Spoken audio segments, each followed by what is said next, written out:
निम्नलिखित संख्याओं को अभाज्य गुणनखंडों के गुणनफल के रूप में व्यक्त कीजिए।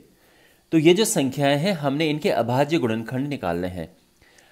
आई एम श्योर आपको पता होगा कि अभाज्य गुणनखंड क्या होते हैं, फिर भी मैं आपको बता देता हूं।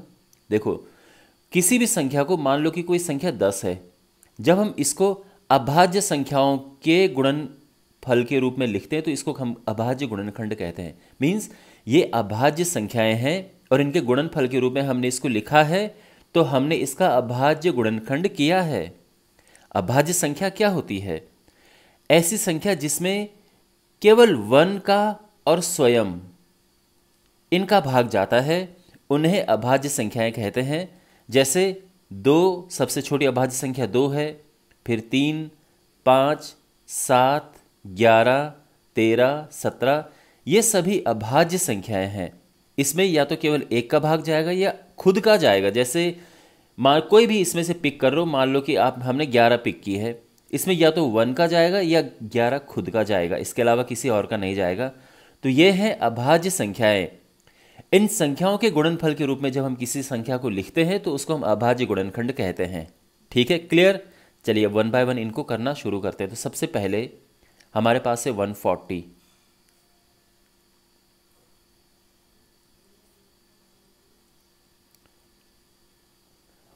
ओके, तो यहां पर हम क्या करेंगे, भाग देंगे हम सबसे पहले। और ध्यान रखना, केवल इनसे भाग देना है, आप 10 से मत भाग दे देना, इनसे है, ठीक है ना, जो अभाज्य संख्याएं हैं उनसे। तो 2 से डिवाइड किया 70 आया, फिर 2 से किया तो ये 35 है, फिर 5 से किया तो ये है 7, और फिर 7 से किया तो ये है 1। तो यानी 140 हो जाएगा 2 गुणा 2 गुणा 5 गुणा 7। यानी हम इसको लिख सकते हैं 2 की घात 2 गुणा 5 गुणा 7। ठीक है। सेकंड है 156।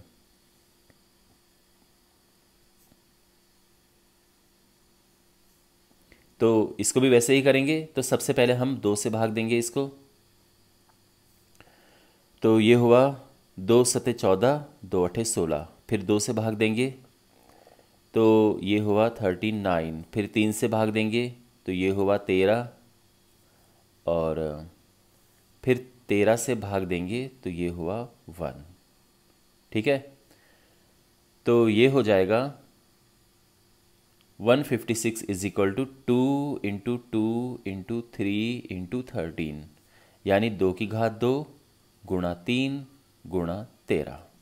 करेक्ट है। ओके, नेक्स्ट है 3825।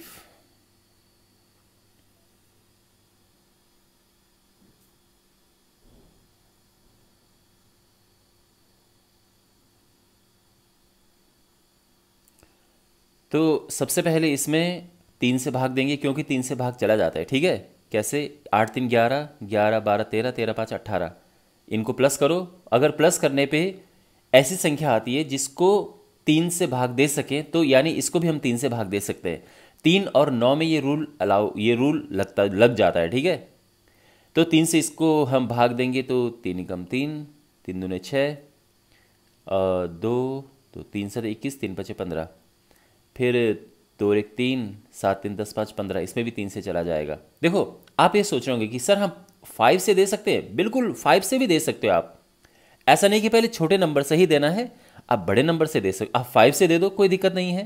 तो यहाँ पे किसी से भी आप भाग दे सकते हैं, लेकिन सबसे छोटे नंबर से पहले भाग दे, अच्छा लगता है वो। तो यहाँ पे वैसे भाग देने के लिए आप किसी से भी दे सकते हैं। 2 से दे दो, 2 5 10, फिर 2 सॉरी 5 5 दूने 10, 5 5 25, 5 5 25। फिर 5 से भाग दिया हमने तो ये आया 5 5 25। ये 3 से दिया 17, और फिर 17 से दिया 1। तो यानी 3825 इज इक्वल टू। अब लेकिन यहाँ पर जो इनका क्रम हम लिखेंगे, बिल्कुल पहले छोटा लिखेंगे। तो 3 यहाँ पर कितनी बारी है? 1 2, तो 3 गुणा 3, फिर 5 गुणे 5 गुणे 17। तो यानी ये हो जाएगा 3 स्क्वायर इंटू 5 स्क्वायर, क्योंकि ये 2 बार है, ये भी 2 बार है, 17। ठीक है, नेक्स्ट है 5005।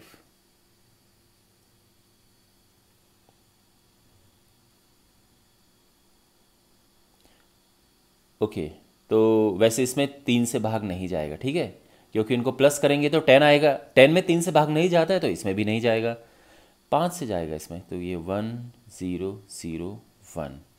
अब इसमें 5 से भी नहीं जाएगा तो 7 से ट्राई करते हैं। 7 से जाएगा? 7 एकम 7, हाँ 7 से जा रहा है, बिल्कुल जा रहा है। 7 एकम 7, 3 0, 7 चौक 28, फिर 2 1, 7 दिया 21। और इसके बाद इसमें 11 से भाग जाएगा, क्योंकि 7 से अब नहीं जाएगा, 11 से जाएगा और फिर 13 से। तो ये हो जाएगा = 5 × 7 × 11 × 13, ठीक है। और फाइनली हमारे पास है 7429।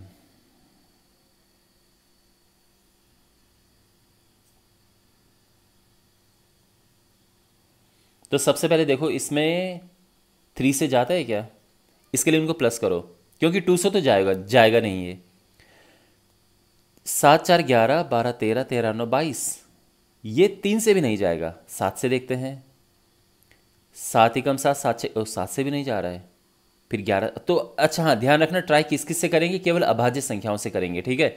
यानी जो मैंने यहाँ पर संख्या लिखी थी अभाज्य संख्याएं, बस इन्हीं से ट्राई करेंगे।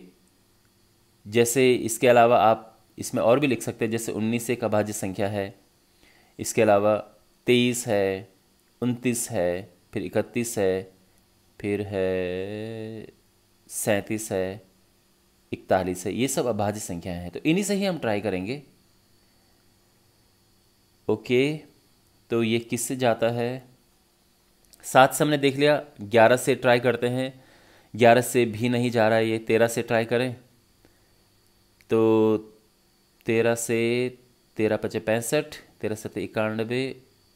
ओ 13 से भी नहीं जा रहा है। फिर 17 से, 17 चौको 68, 68 6 2 17 17 से जा रहा है। ओके, 17 चौको 68, फिर ये आया 68 यानी 6 2 62, 17 3 51, फिर ये 11 119, 17 7 119। आपके पहाड़े, आपकी टेबल बड़ी स्ट्रांग होनी चाहिए, तब आप कर पाएंगे इसको आराम से। अब हमने इसको करना है, तो देखो अब 17 या उससे बड़ा ही ट्राई करेंगे, उससे छोटे से तो ये होने से रहा। तो 17 से फिर जाएगा, 17 दूनी 34 ना, 17 से अब नहीं जाएगा। 19 से, तो 19, हाँ 19 से जा रहा है, गुड। 19 दूनी 38, 19 3 57, और अब 23 से जाएगा ये, तो ये हो गया 7429 = 17 × 19 × 23। ये आ गया है, ठीक है। वेल, आई होप आपको इस क्वेश्चन का सलूशन अच्छे से समझ आ गया होगा।